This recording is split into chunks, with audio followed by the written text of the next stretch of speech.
Us for this presentation for El Dorado County on our housing element update for 2021 through 2029.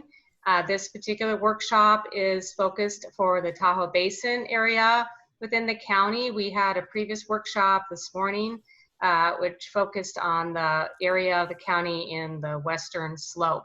So now, you can do our next slide, please. I'm Ann Novotny. I'm a planning manager with El Dorado County in the Planning and Building Department, and I oversee our long-range planning unit. I am joined by CJ Freeland. She is also with my staff. She's a department analyst too, but she also oversees the county's housing, community and economic development programs, which involves housing related projects, including this one. We are also joined by staff from PlaceWorks, which is the consultant that is helping us with this effort. And so we have Jennifer Gastelum, the project manager, along with Cynthia Walsh, the assistant project manager. So now I will turn the presentation over to Jennifer. Thank you. Great, thanks. Jennifer Gastelum of PlaceWorks. As mentioned, Cynthia is here, and then you will ask project questions of me. That's why my name says project questions. And then I also have Julia Schnell here, who is our Zoom technical question. So if you're having issues with Zoom, but I'm going to run through a couple slides here. So first off, this meeting is being recorded. Go to the we are recording it, so if there's any issues or you want to watch it back, we're recording it and then putting it up on the county's website, along with the presentation from earlier this morning. This is what your desktop looks like, or should somewhat look like, if you are running your Zoom.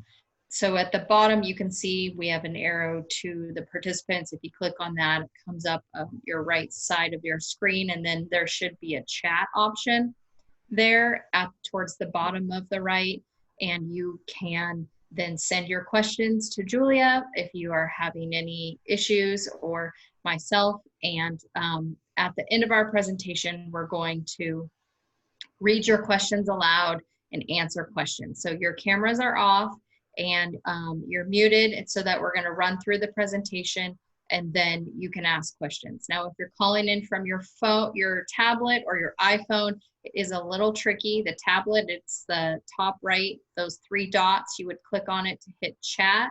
Then if you're on your smartphone, it's the bottom right of your smartphone with the three dots that says chat. So again, our emails will be listed at the end of the presentation if you want to email us outside of this meeting. But if there are questions that you would like to ask during the meeting, please put them in the chat, and after we run through the presentation, then we can talk through your questions and comments.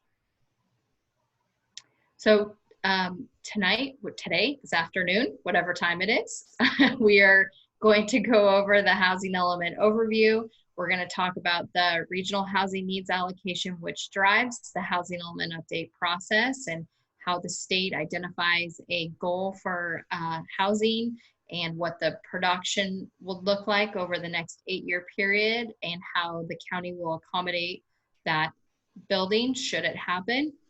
The other part of it will be going through the existing needs assessment. This is a large chunk of the housing element that's very data heavy, driven based on census, Department of Finance, and all the information we can collect that will report on the existing need as well as the future need.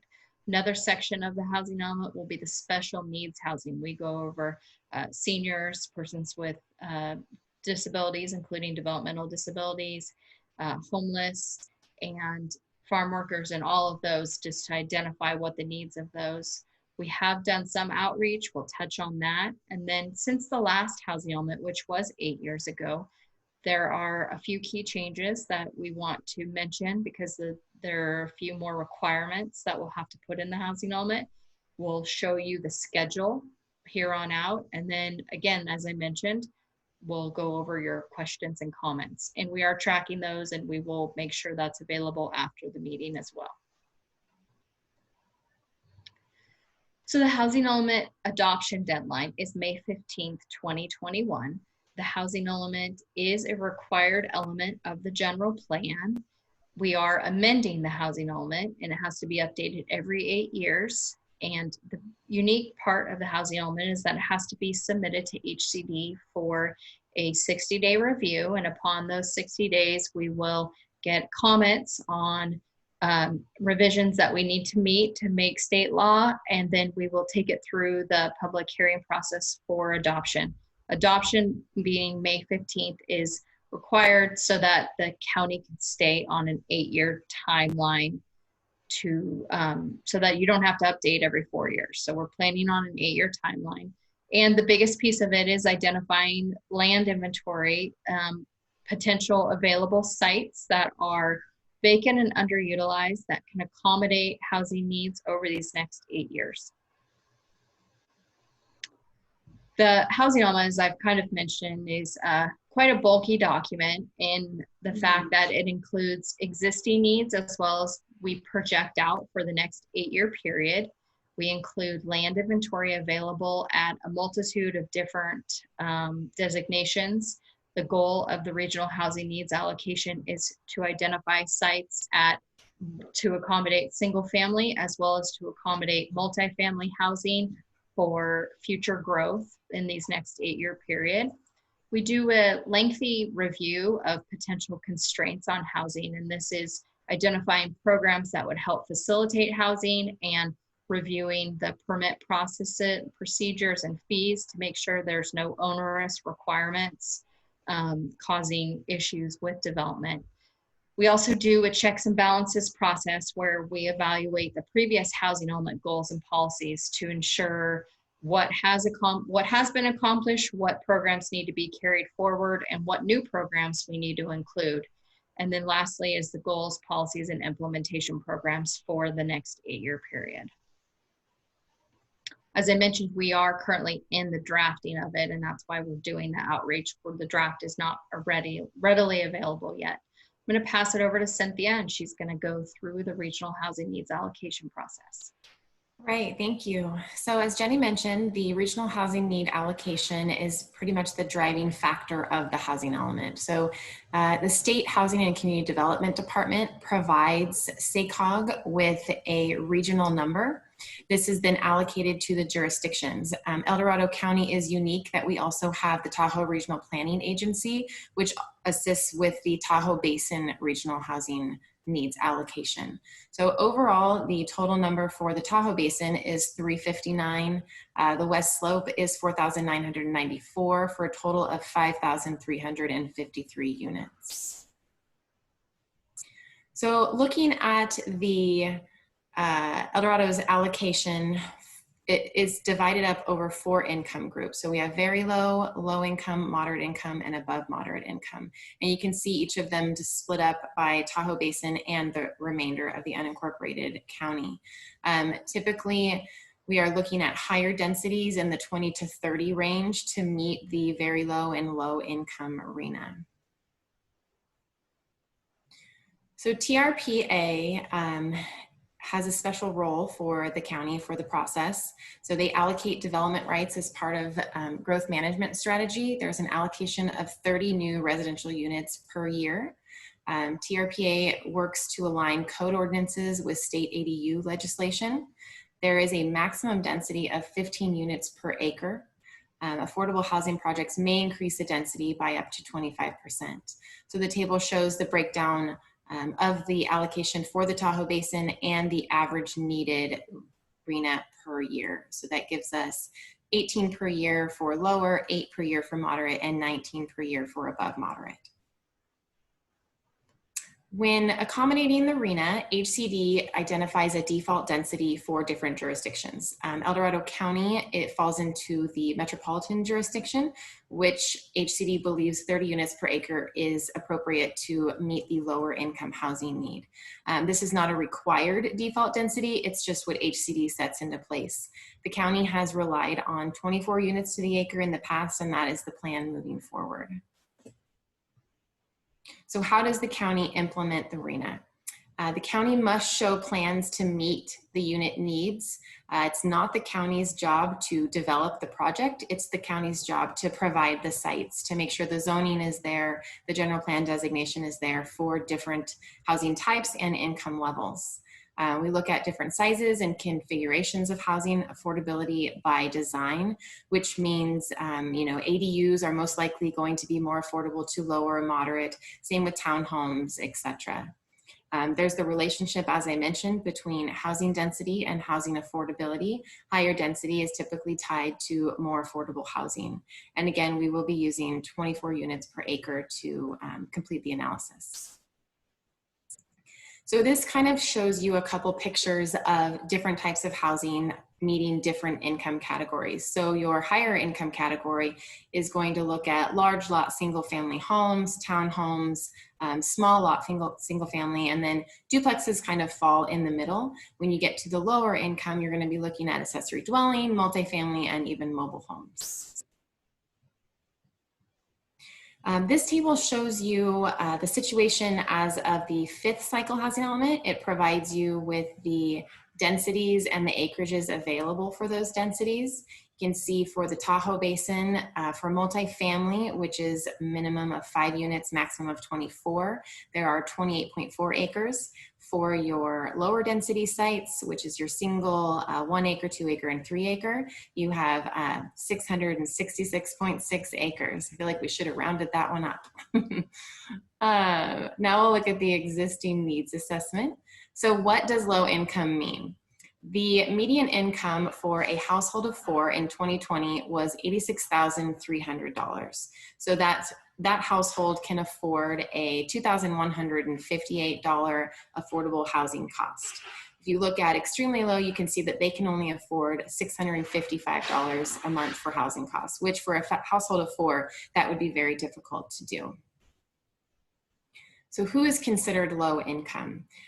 When you look at the low income categories, there are 37% of households in the county fall into this lower income category. You can see that in extremely low income, which is earning 30% of the median income or less, which is $26,200 a year, you're gonna have food service workers, retail clerks, manicurists, home care aides. When you look at very low, that's tied to about $43,000 a year. Again, for a family of 4, you're looking at preschool teachers, bank tellers, security guards, etc. For low income, we're up to almost $70,000 a year. And you're looking at EMT, paramedics, teachers, mail carriers, auto mechanics, maintenance workers. So how affordable is El Dorado County? The median sales price as of July 2020 was $454,800. You can look at the table and that kind of shows you different areas of the county and the costs there. You can see that Tahoma is $671,000 and South Lake Tahoe is the $454,000. For the maximum affordable sales price for a moderate income is the high 300,000s and low income is about 258,000. So really out of affordability reach for moderate and low income households. So is renting more affordable than buying? $2,100 was the median rent for July, which is higher than the median rent for the greater Sacramento area, which was $1,975. When you're looking at mortgage payments, the estimated monthly mortgage payment was $2,187, and then you're looking at affordability again. So affordable to a moderate income household is $1,866, so that's out of reach for them, as well as for low income, which is $1,245. So it would be difficult for either owning or renting for moderate and low income households. So looking at cost burden, so overpayment is when a household is paying more than 30% of their housing costs, including utilities on housing. You can see that overall for the county, 28% of households that are owners are overpaying and 10% of renter households are overpaying. Different housing types in the community, as I'm sure everyone is aware, single families are the top there at 89%, followed by mobile homes and then multifamily units. Of the housing stock, 43% are more than 30 years old, so in need of some maintenance or rehab, meaning in need a new roof or may need more new paint or new windows, items like that. Of the housing stock, there are 69% are owner occupied and 14% are renter, and then the 17% vacancy rate is obviously due to seasonal housing. So looking at short-term vacation rentals, rental vacancies have not topped 2% over the past several years. Obviously, that makes it hard for people to find housing. Rentals are considered to be in short supply. Vacancy rates drop when vacancy rates drop below 6%. So obviously, 2% is way below that 6%, which is probably even pretty tricky to meet there. As of August 2020, only one long-term rental available outside of the city was for $3,200. The fair market rents for 4 bedrooms in the area range from $2,100 to almost $2,400. And there are 512 vacation rentals with active county permits. As part of the housing element, we also look at special needs housing.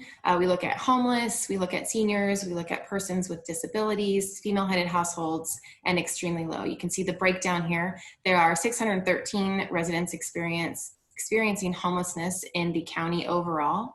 39% of residents are seniors, 13% identify as having a disability, 10% are female-headed households, and 9% of households are extremely low income. Extremely low income are the households that are on the verge of homelessness. So looking at changes to state law, the main change for the housing element has been one of the trickiest changes, I should say, is addressing the sites inventory. So land inventory requirements have definitely tightened up. Sites must be available within the 8-year planning period. There are stricter regulations for sites that are smaller than 1/2 of an acre or greater than 10 acres. There's also more requirements if the county has relied on sites for the 4th cycle and 5th cycle and carrying those to the 6th cycle. There are additional requirements that must be met for those sites. So looking at public outreach. So as we mentioned, we had a workshop this morning to address the western portion of the county. We have our, I guess it's almost evening, right, for our Tahoe Basin workshop. We've also completed consultations with service providers and agencies to gather the one-on-one input for underserved populations. We've also had a steering committee survey, and I will share the results of that on the next slide. So for this, the question was asked, do you believe there are enough housing options for all residents in the county? And you can see the answers in the pie chart. So there are 46% that disagree and 36 that strongly disagree, 9 agree, and 9 are neutral. So the conclusion is there are not enough housing options for residents in the county. When looking at prioritizing the underserved populations, homeless is at the very top, followed by young adults, housing for those who work in the county, seniors, and then farm workers. When you look at the housing type preferences, you can see that the top was townhomes, followed equally by apartments, mixed use, single family dwellings. Then we move over to accessory dwelling units, duplexes, triplexes, mobile homes, manufactured homes, and then permanent farm worker housing. You can also see on the top right, the major barriers identified were community opposition to new housing development, building permit fees, and lack of adequate infrastructure, which includes water, sewer, electricity, and internet. So looking at the project schedule, we kicked the project off in spring and we have been preparing the draft. We have our community workshops in August. We this summer completed the steering committee survey, the stakeholder consultations, and then in the fall, we will take the draft. We will complete workshops with the Planning Commission and the Board of Supervisors. We'll then prepare a public review draft, which will hopefully be available in the winter. Then we will take this back to Planning Commission and Board for their approval to submit to HCD. The first HCD review is a 60-day review period. We will begin the environmental review then. Once we've completed our review with HCD, we will take this back, the draft back to Planning Commission and to the Board of Supervisors for adoption, for approval and adoption, and then we will submit to HCD for the final 90-day certification process. The next slide are the different ways you can participate. As mentioned, if you have questions, please send those to project questions. There's also our email here. I also wanted to add that the county does have a website where you can enroll in their email list, so you can get email alerts about different things going on when the draft is available. If you're able to type out that long link, then please do. If not, to access it, you can go to the website and you'll go to Government Long Range Planning menu, and then the general plan housing element will be located there. I'm going to pass this back over to Jenny so we can answer any questions we may have received.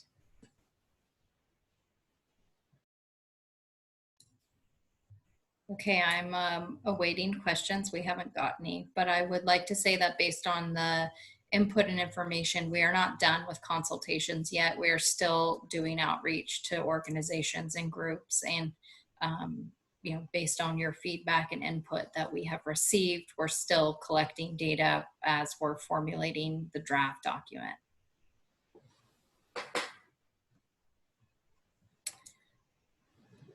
I'm not getting any questions yet. Some of the things that we heard this morning were questions and about ADUs and making them more accessible, some votes for inclusionary housing, and information about fair housing, and we got some good information. And what is new part of this housing element update is that AB 686 is a fair housing requirement. So we are engaging with fair housing providers and getting more information to put into the document for that.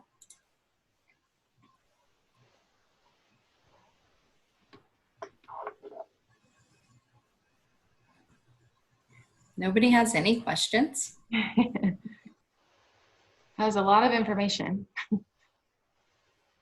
Again, we are recording, and if you do want to review the presentation again, you can, and then we can, it will be available on the website. Oh, okay, first question. Do you foresee having enough land in the Tahoe Basin to meet the Tahoe Basin RENA in Tahoe? So I can answer that on a broad basis. We're still in the process of analyzing the developable lots in the Tahoe area. At this point, we're not anticipating any rezoning in any area of the county. Which is good news. Mm-hmm. While we're waiting for more questions, we noticed just a small typo in access to the county website. Yes, I apologize. I noticed that as well. That's okay. It should be edcgov.us. And if you want to email any of us, we'll provide that direct link to that information if you want. Yes. And we'll fix it before we get this presentation posted on the website. So good. Thank you. That way you can click on it or copy it over.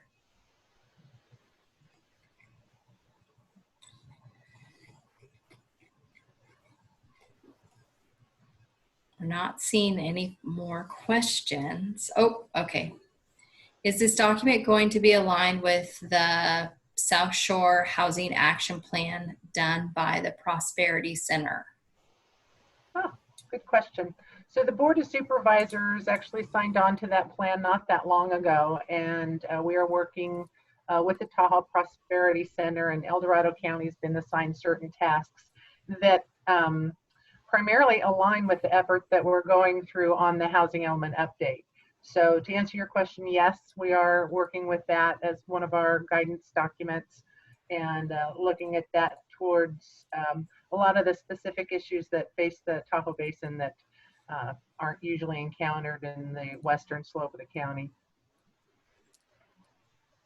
Great question.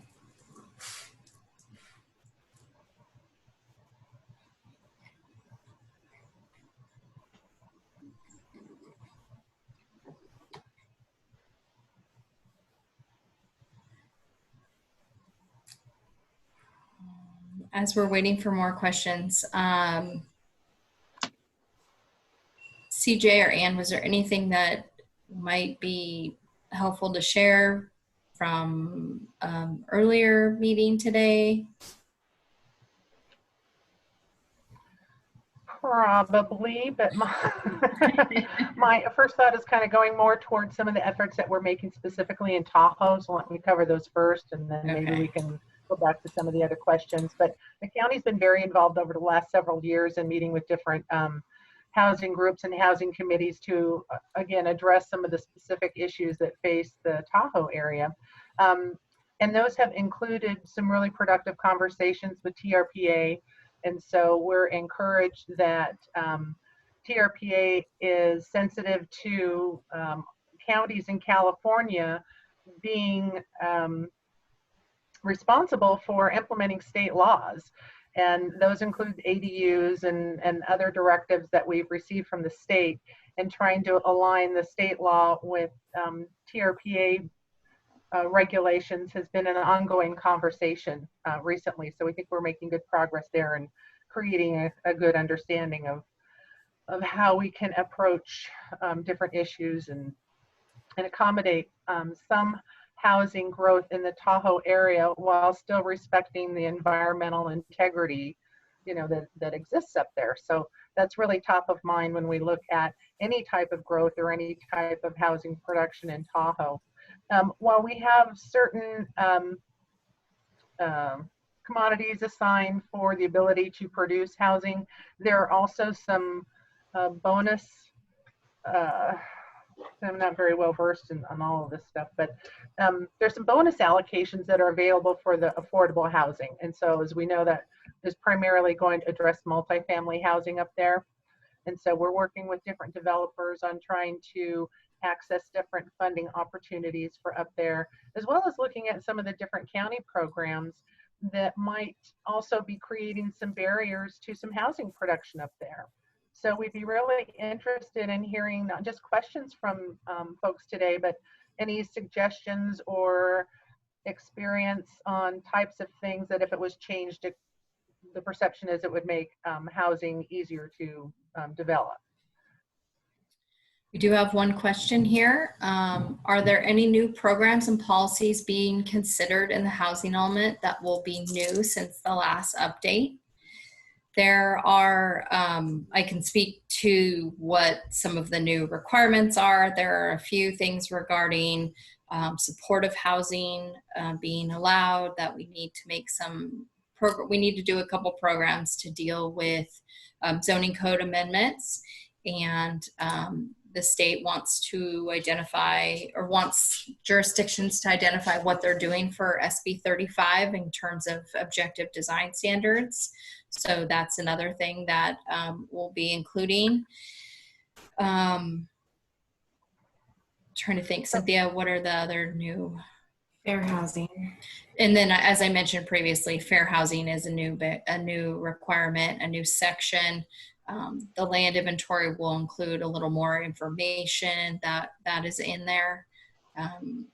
Yeah, so it's not a lot of stuff, but there are a few new programs that we will be including. CJ, go ahead. Yeah, those are just the state mandated programs, right. But this process gives us an opportunity to hear from our communities and really develop programs that are specific to our neighborhoods and our needs. So this is really an opportunity to help draft the blueprint for housing for the next 8 years. And we need to be aware of what types of obstacles there are in your area, the things you want to see, the things you don't, what are the needs that are affecting, you know, certain areas of the county.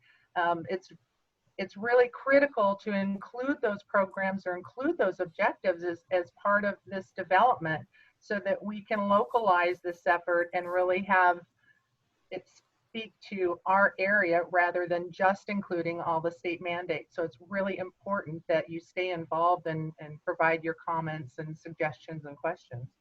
Great. There was another question. There was a mention of special groups and prioritizing them. Was there any data pulled showing people that bisect several of the special groups, i.e. those experience homelessness and those with disabilities, or youth experience homelessness?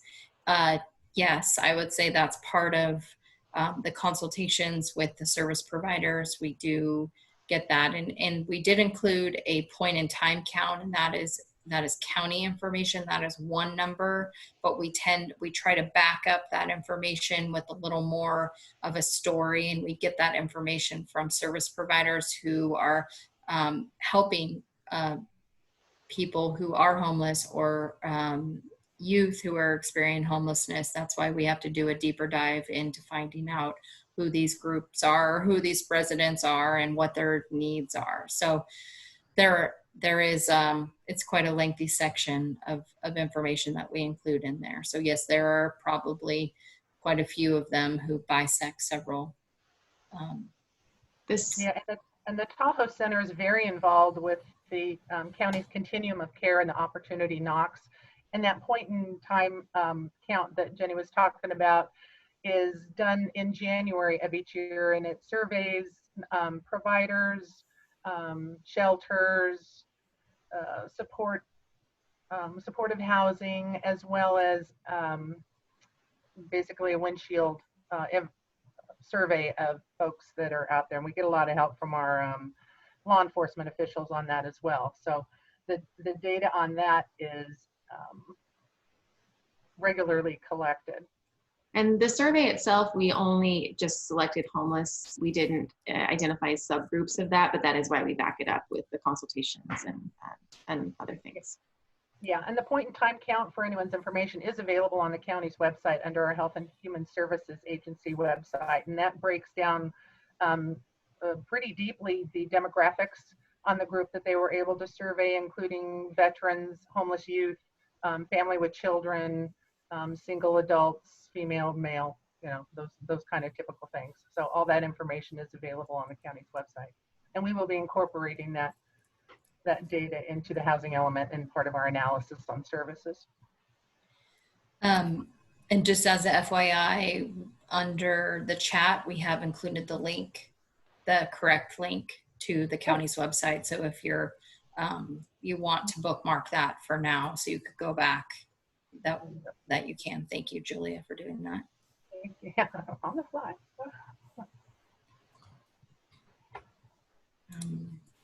So I don't have any other questions at the moment.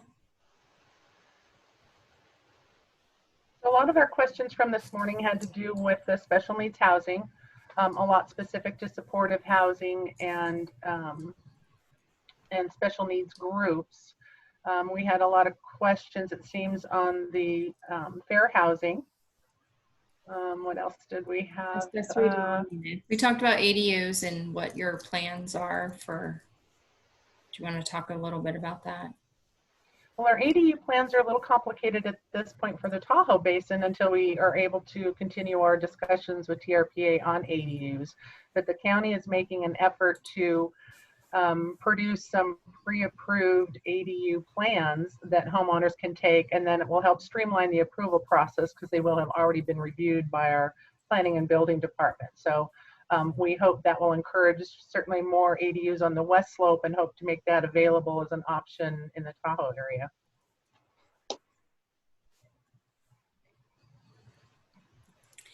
As I mentioned, our emails are on here. So if you would like to follow up after the meeting with any comments or questions, we will also take them there.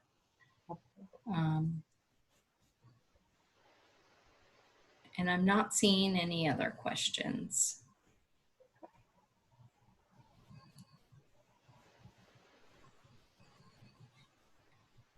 So again, with the schedule, we are right now collecting data. We will be putting together a draft for a final draft for county review. And then once it is ready, we'll take it through the Planning Commission and Board of Supervisors. We will make sure it's posted, available for your comments as well, prior to submitting it to HCD at the state. As I say HCD, I need to make sure everyone understands it. That's the state, and they review it, again, as I mentioned, for 60 days, and then we'll bring it back for adoption after that to meet the May 15th deadline. No other questions at this time, it looks like. Is there going to be a cutoff for when people can submit questions? Do you want to give a timeline for that? I would say, but within the month, if people can submit comments, questions by the end of the month, that would be great. By the end of August, and then once we have the draft out, we'll make sure it's available on the website. We'll make sure that you're noticed that it's available for review, and we'll give a couple weeks for comments prior to then taking it forward for review. And the website does have a way that you can sign up to receive email notifications of updates. So you might want to consider signing up for that as well. Great suggestion. Well, we really Okay. appreciate all you folks that have joined us this evening, and we thank you for your time. And again, if you think of any other questions, please feel free to send them to us and check the website. And we thank you very much. Thank you.